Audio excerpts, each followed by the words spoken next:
వాస్తవమే, దోచుకున్నది వాస్తవమే.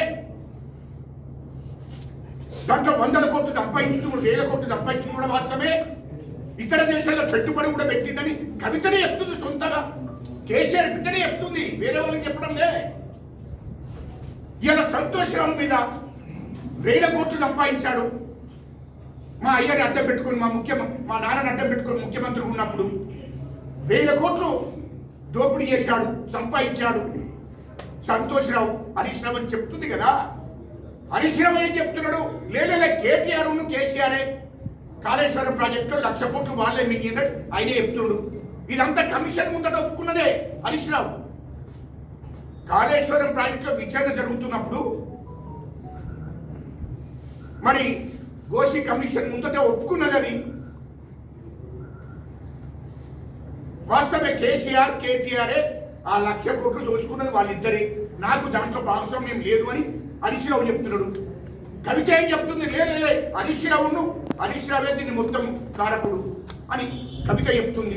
ఇవన్నీ వాస్తవాలు మీ కుటుంబం నుంచే బయటకు వస్తున్నాయి.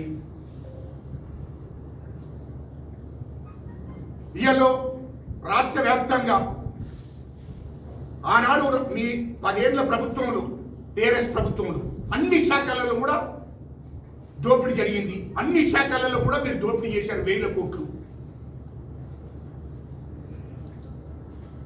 ఇది వాస్తవాలు. అవన్నిటి మీద కూడా విచారణ జరుగుతుంది.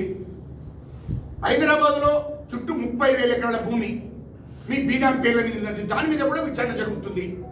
5 లక్షల ఎకరాల భూమి, ప్రభుత్వ భూమిని కేసీఆర్ కేటీఆర్ మరి ఆంధ్ర బడాబాబులకు మరి వాళ్ళకు అప్పయ్యపడం జరిగింది. దాంట్లో కూడా 1000 కోట్లు తీసుకున్నారు.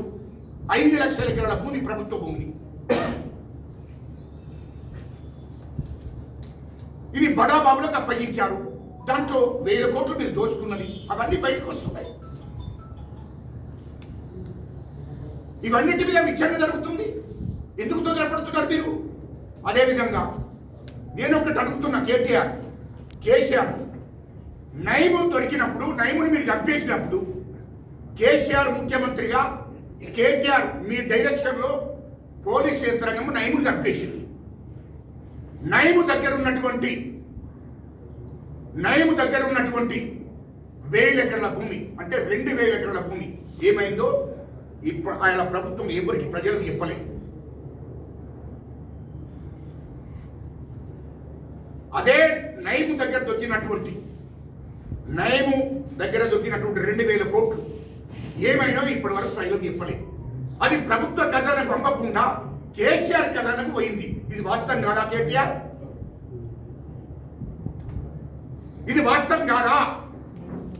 దాని మీద కూడా మా ముఖ్యమంత్రి గారికి చెప్తున్నాం మేము. ఖచ్చితంగా నైము ఆస్తుల మీద 2,000 ఎకరాల భూమి ప్లస్ 2,000 కోట్ల రూపాయలు అవిటి మీద విచారణ, అది ప్రభుత్వ ఖజానాకు పోవాలి.